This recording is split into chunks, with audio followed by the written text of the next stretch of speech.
بالله من الشيطان الرجيم بسم الله الرحمن الرحيم وإذ يمكر بك الذين كفروا ليثبتوك أو يقتلوك أو يخرجوك ويمكرون ويمكر الله والله خير الماكرين وإذا تتلى عليهم آياتنا قالوا قد سمعنا لو نشاء لقلنا مثل هذا إن هذا إلا أساطير الأولين صدق الله العظيم۔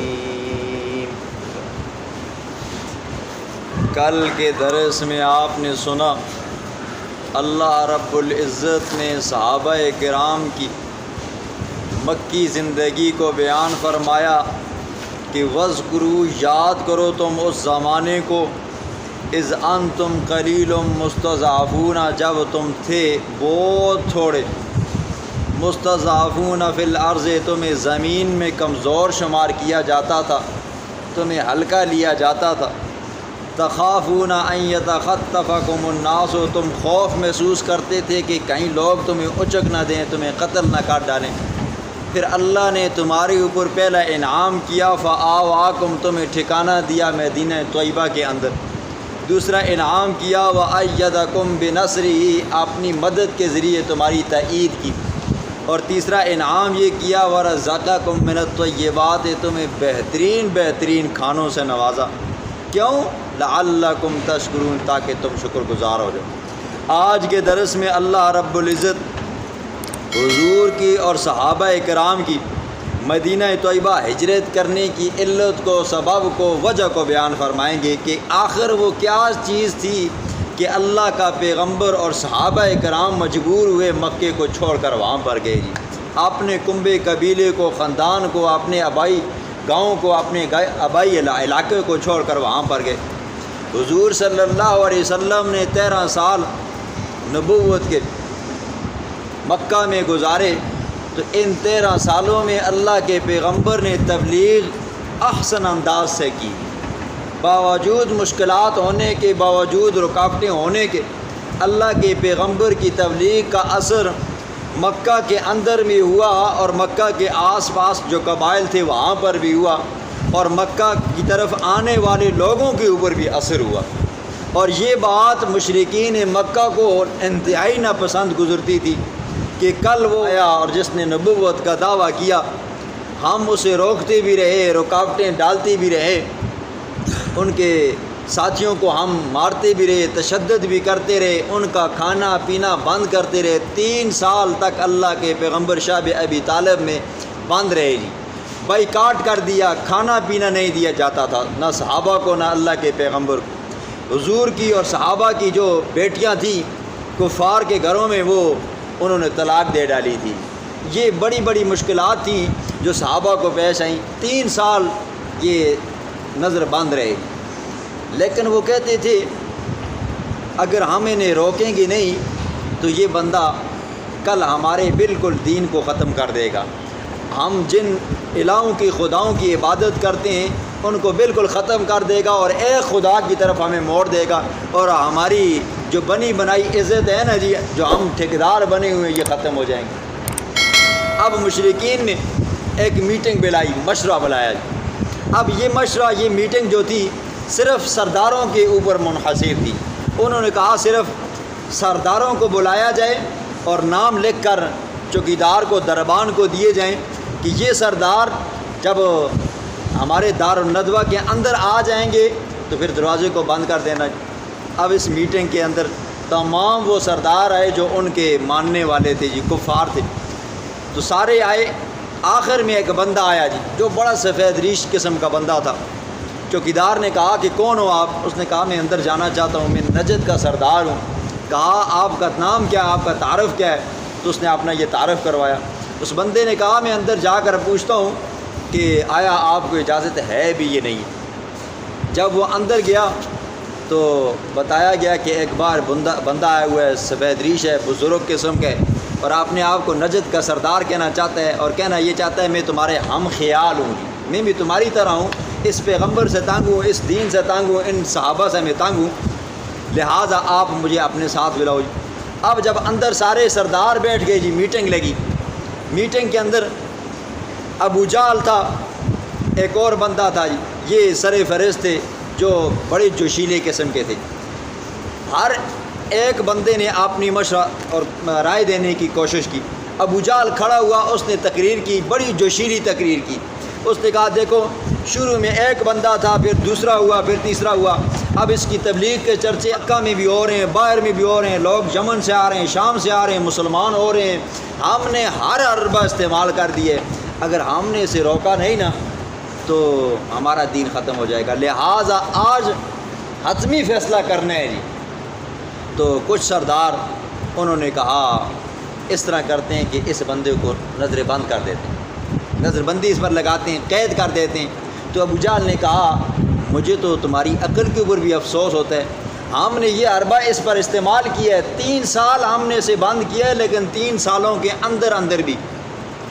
یہ اس کے پاس لوگ آتے تھے اور لوگ مسلمان ہوتے تھے، لہٰذا یہ حربہ اب دوبارہ استعمال نہیں کیا جا سکتا، یہ تجربہ نہیں کیا۔ کسی نے کہا اس طرح کرتے ہیں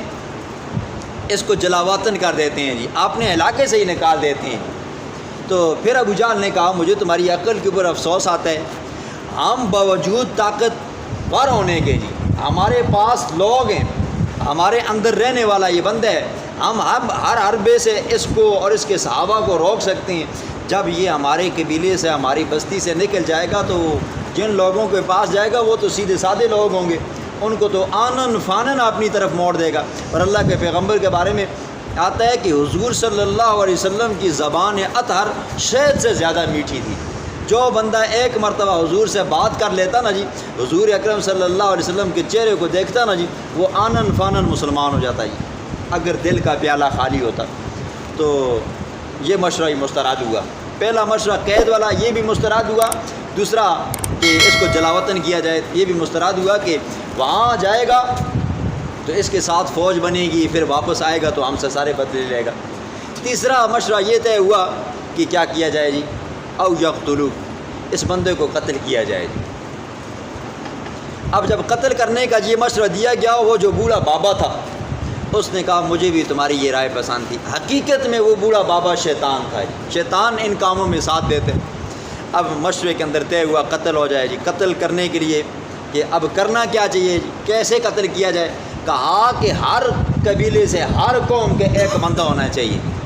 ہر قوم کا ایک بندہ ہونا چاہیے جو ہم اس کو قتل کریں گے، تاکہ اس کے مقابلے میں جو بنو ہاشم کے لوگ ہیں، دوسرے قبائل والے لوگ ہیں، ظاہر بات ہے مثال کے طور پر اب ایک بندہ قریشیوں میں سے لے لو، ایک بندہ مغلوں میں سے لے لو، ایک بندہ پٹھانوں میں سے لے لو، ایک بندہ عوانوں میں سے لے لو، طرح طرح کی آپ کی قومیں، ہر ایک بندہ لے لو جی، کسی کے اوپر چڑھائی کرنے کے لیے چلے جاؤ تو کوئی بندہ بات نہیں کر سکے، کہے گا تمہاری قوم کا بھی بندہ تھا بیچ میں نہ جی۔ تو انہوں نے یہ حربہ استعمال کیا کہ ہر قوم کا ایک ایک فرد دیا، کہا کہ اس بندے کو قتل کرنا ہے، اور وہ رات وہ دن متعین ہو گیا۔ وہ رات جب آئی، حضور اکرم صلی اللہ علیہ وسلم اپنے گھر میں تھے، مشرکین مکہ باہر تلواریں لے کر تیر خنجر نیزے سب لے کر کھڑے تھے۔ سحری کا وقت ہوا، جبریل علیہ الصلوۃ والسلام حضور صلی اللہ علیہ وسلم کے پاس آئے، کہا یا رسول اللہ مشرکین مکہ آپ کو قتل کرنا چاہتے ہیں اور یہ باہر نکلے ہوئے ہیں، تو آپ گھبرانا مت، اللہ کی مدد آپ کے ساتھ ہوگی۔ اللہ کا پیغمبر باہر نکلا، دیکھا لوگ ہیں، اللہ نے ان پر نیند طاری کی، حضور صلی اللہ علیہ وسلم نے مٹی اٹھا کر ان کے منہ پہ ماری اور وہ بندے سوئے رہے۔ صبح کے وقت جب وہ گھر کے اندر داخل ہوئے تو دیکھا آگے حضرت علی المرتضیٰ رضی اللہ تعالیٰ عنہ بستر پہ سوئے ہوئے ہیں، حضور صلی اللہ علیہ وسلم نہیں۔ حضور صلی اللہ علیہ وسلم اور حضرت ابوبکر صدیق رضی اللہ تعالیٰ عنہ غار ثور میں چلے گئے۔ اب انہوں نے کہا یہ تو بچ کر چلے گئے ہیں، یہ اور اس کا وہ خاص ساتھی بچ کر گیا ہے، لہٰذا کھوجیوں کو بلایا جائے۔ اور اس زمانے کے جو لوگ ہوتے تھے نا وہ بڑے ماہر ہوتے تھے جی، نشانات دیکھ لیتے تھے، ان کی حصیں بہت تیز ہوا کرتی تھی، وہ پہچان لیتے تھے یہاں سے گدھا گزرا ہے، گاڑی گزری ہے، یا یہ ہے کہ انسان گزرا ہے اور کتنے وقت میں گزرا ہے جی، جس طرح آج کل جدید نظام ہے۔ تو اچھے ماہر قسم کے کھوجی بلائے، اور انہوں نے کھوج لگاتے لگاتے غار ثور میں گئے۔ ادھر اللہ نے غار ثور کے اوپر مکڑی کو حکم دیا کہ تو اپنا جالا تان دے۔ جالا بنا تو کھوجیوں نے کہا یہاں تک تو ان کے پاؤں آتے ہیں، آگے غائب ہو جاتے ہیں، ہو سکتا ہے کہ اس غار میں گئے ہو۔ تو جب وہ جو مشرکین مکہ تھے، سردار تھے، انہوں نے کہا ہم تو سمجھتے تھے کہ یہ کھوجی بڑا عقل مند ہے، یہ تو سب سے بڑا بیوقوف نکلا ہے، اگر اندر گیا ہوتا تو یہ مکڑی کا جو جالا بنا ہوا ہے یہ ٹوٹتا نہیں۔ حالانکہ قرآن مکڑی کے جالے کے بارے میں کہتا ہے وَإِنَّ أَوْهَنَ الْبُيُوتِ لَبَيْتُ الْعَنْكَبُوتِ، گھروں میں سے سب سے کمزور گھر، بالکل باریک گھر وہ مکڑی کو ہوتا ہے۔ تو کہا ہم تو سمجھتے تھے بڑا عقل مند بندہ ہے جی، آپ تو سب سے بڑے بیوقوف ہیں۔ اور ایک روایت میں یہ آتا ہے کہ مرغیوں نے کبوتروں نے انڈے ڈال دیے، ایک روایت میں یہ بھی آتا ہے ایک انڈا ایک میں 2 انڈے کا بھی ذکر آتا ہے۔ خیر حضور صلی اللہ علیہ وسلم وہاں پر رہے۔ دن کے وقت حضرت ابوبکر صدیق رضی اللہ تعالیٰ عنہ کا ایک غلام تھا، یہ عامر بن فہیرہ، وہ اپنی بکریاں اونٹ چراتا تھا، حضور صلی اللہ علیہ وسلم کے پاس آتا اور دودھ پلا کر چلا جاتا۔ شام ہوتی تو حضرت ابوبکر صدیق رضی اللہ تعالیٰ عنہ کا سب زیادہ سارے دن کی کارگزاری حضور صلی اللہ علیہ وسلم کو آ کر سناتا، یا رسول اللہ آج دن کو مکہ میں یہ ہوا ہے، آج یہ ہوا ہے، آج فلاں نے یہ کہا ہے، آج فلاں نے یہ کہا ہے، آج یہ کام ہوئے ہیں، اور یہ ساری روٹین حضور صلی اللہ علیہ وسلم کو بتا دیتا تھا۔ تو اللہ نے اسی منظور کو بیان فرمایا وَإِذْ يَمْكُرُ بِكَ الَّذِينَ كَفَرُوا، اور جب یمکر بک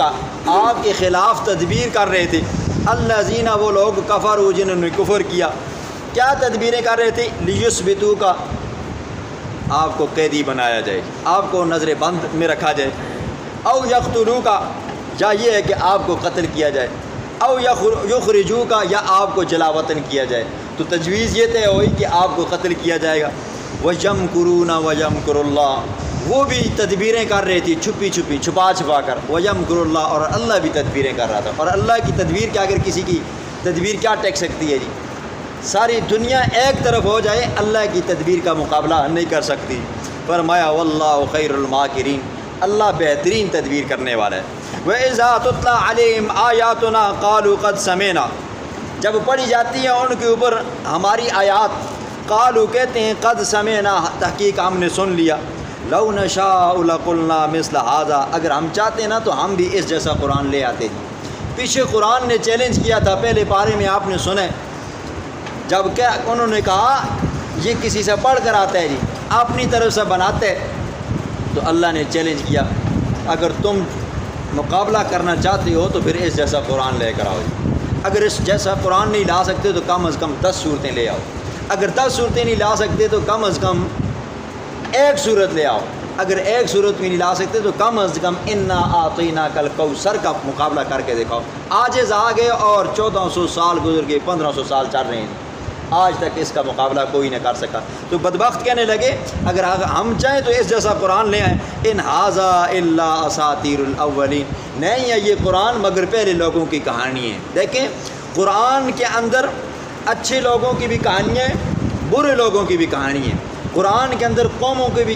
قصے کہانیاں ہیں، پیغمبروں کی بھی قصے کہانی ہیں، قرآن کے اندر مکڑی کی بھی مثالیں ہیں اور کھوتے اور کتے کی بھی مثالیں ہیں، لیکن یہ مثالیں اللہ نے صرف عبرت کے لیے بیان کی ہیں، نہ کہ قصے کہانیاں کی کتاب ہے۔ وہ کہنے لگے بدبخت یہ کیا ہے جی؟ قصے کہانیوں کی کتاب ہے، العیاذ باللہ۔ وَإِذْ قَالُوا اللَّهُمَّ إِنْ كَانَ هَذَا هُوَ الْحَقَّ مِنْ عِنْدِكَ، جب کہا انہوں نے اے اللہ ان کان ھذا، اگر یہ قرآن والحق سچا ہے، من عندک تیری جانب سے نازل ہوئے، فامطر علینا پس برسا ہمارے اوپر، حجارۃ من السماء آسمان سے پتھر۔ اگر حقیقت میں یہ قرآن مجید ہے، اللہ کی لا ریب کتاب ہے، تو اے اللہ تو پھر غفور الرحیم ہے، تو پھر اس طرح کر ہمارے اوپر کیا کر جی، پتھروں کی بارش کر۔ اللہ رب العزت نے پھر فرمایا او اتنا بعذاب علیم۔ دیکھیں وہ کافر تھے جی، آپ نے کفر کے اوپر اتنے پکے تھے، ان کو اپنے کفر کے اوپر یقین تھا۔ آج ہم مسلمان ہیں نا جی، ہمیں اپنے ایمان کے اوپر یقین نہیں ہے، اپنے اسلام کے اوپر یقین نہیں ہے۔ وہ کافر ہونے کے باوجود کہتے تھے اگر تو سچا ہے، یہ قرآن سچا ہے، تو پھر ہمارے اوپر آسمان سے پتھر کیوں نہیں برستے جی، ہمارے اوپر اللہ کی طرف سے عذاب کیوں نازل نہیں ہوتا؟ تو اللہ نے جواب دیا جی، جواب شکوہ، فرمایا وما کان اللہ لیعذبہم، نہیں ہے اللہ کہ ان کو عذاب دے، وَأَنْتَ فِيهِمْ میرے پاک پیغمبر آپ ان میں موجود ہو۔ اللہ کی سب سے بڑی نعمت حضور اقدس صلی اللہ علیہ وسلم کی ذات تھی۔ یہ وہ نعمت تھی جو اللہ نے امت محمدیہ کے حصے میں رکھی ہے۔ فرمایا میرے پاک پیغمبر جب تک آپ ان میں موجود ہیں تو میں عذاب نازل نہیں فرماؤں گا۔ وما کان اللہ معذبہم وہم یستغفرون۔ دوسری وجہ یہ ہے کہ اللہ نہیں ہے ان کو عذاب دینے والا، وہم یستغفرون، وہ استغفار بھی کرتے ہیں۔ دیکھیں عام معاملات کے اندر وہ اللہ کے ساتھ شرک بھی کرتے تھے، عام معاملات کے اندر وہ اللہ کی توحید کے اندر خلل بھی ڈالا کرتے تھے، انبیاء کے ساتھ وہ روگردانی بھی کیا کرتے تھے، انبیاء کو تکلیفیں بھی پہنچایا کرتے تھے، لیکن جب بیت اللہ میں آیا کرتے تھے نا تو غفرانک، اے اللہ تو ہمیں معافی فرما، یہاں پر یہ دعا مانگا کرتے تھے۔ کافر بندہ دنیا میں اگر کفر کے ساتھ اللہ سے توبہ کرتا رہے، اللہ سے معافی مانگتا رہے، لیکن ساتھ میں کفر بھی رکھے، نیکی کے کام کرتا رہے ساتھ میں کفر بھی رکھے، غریبوں کی، یتیموں کی، بیواؤں کی، بے کسوں کی، بے بسوں کی مدد کرتا رہے، ساتھ میں کفر بھی کرتا رہے، دنیا کے عذاب سے تو بچ جائے گا، لیکن آخرت کے عذاب سے وہ بندہ نہیں بچ سکتا۔ کیوں؟ آخرت میں اس کو جو عذاب دیا جائے گا اس کے کفر کی وجہ سے دیا جائے گا۔ بسم اللہ الرحمن الرحیم۔ وَإِذْ يَمْكُرُ بِكَ الَّذِينَ، اور جب تدبیر کر رہے تھے وہ لوگ آپ کے بارے میں، خفیہ سازش کر رہے تھے وہ لوگ جنہوں نے کفر کیا، لِيُثْبِتُوكَ، تاکہ وہ آپ کو قیدی بنائیں، او یقتلوک، یا آپ کو قتل کریں، او یخرجوک، یا آپ کو جلا وطن کریں، وَيَمْكُرُونَ وَيَمْكُرُ اللَّهُ، اور وہ چھپ چھپا کر تدبیریں کر رہے تھے، وَيَمْكُرُ اللَّهُ، اور اللہ بھی تدبیریں کر رہا تھا، وَاللَّهُ خَيْرُ الْمَاكِرِينَ، اور اللہ رب العزت بہترین تدبیر کرنے والا ہے، بہترین تجویز کرنے والا ہے۔ وَإِذَا تُتْلَىٰ عَلَيْهِمْ، جب پڑھی جاتی ہیں ان کے اوپر آیاتنا، ہماری آیات۔ آج یہ آیات مشرکین مکہ یہ کہا کرتے تھے نا جی یہ پیغمبر ہمارے اوپر آیات پڑھتا ہے، یہ ہمیں پچھلے لوگوں کے قصے کہانیاں سناتے ہیں جی، اور آج اگر یہ قرآن پڑھا جائے نا جی اس دور کے لوگوں کے اوپر تو کہتے ہیں یہ والی آیات ہمارے اوپر فٹ نہیں آتی، وہ پیچھے بتوں کے اوپر فٹ آتی ہیں، الیاذ باللہ۔ قالوا، انہوں نے کہا، قد سمعنا، تحقیق ہم نے سن لیا، لو نشاء لقلنا، اگر ہم چاہتے تو قلنا، ہم کہتے، مثل ھذا، اس قرآن جیسا، ان ھذا، نہیں ہے یہ قرآن، الا اساطیر الاولین، مگر پہلے لوگوں کی کہانی ہے۔ وَإِذْ قَالُوا اللَّهُمَّ، جب کہا انہوں نے، اے اللہ، ان کان ھذا، اگر یہ قرآن ہے، والحق، سچا، من عندک، تیری جانب سے نازل ہوئے، فَأَمْطِرْ عَلَيْنَا حِجَارَةً، پس برسا ہماری اوپر پتھر، من السماء، آسمان سے، او ائتنا بعذاب علیم، یا لے آ ہمارے اوپر عذاب دردناک۔ وما کان اللہ، اور نہیں ہے اللہ، لیعذبہم، یہ کہ ان کو عذاب دے، وانت فیہم، میرا سونا محمد الرسول اللہ، جب تک آپ ان میں ہو، وما کان اللہ، اور نہیں ہے اللہ معذبہم، ان کو عذاب دینے والا، وہم یستغفرون، اس حال کے وہ استغفار بھی کرتے ہیں، کبھی کبھی معافیاں بھی مانگتے ہیں۔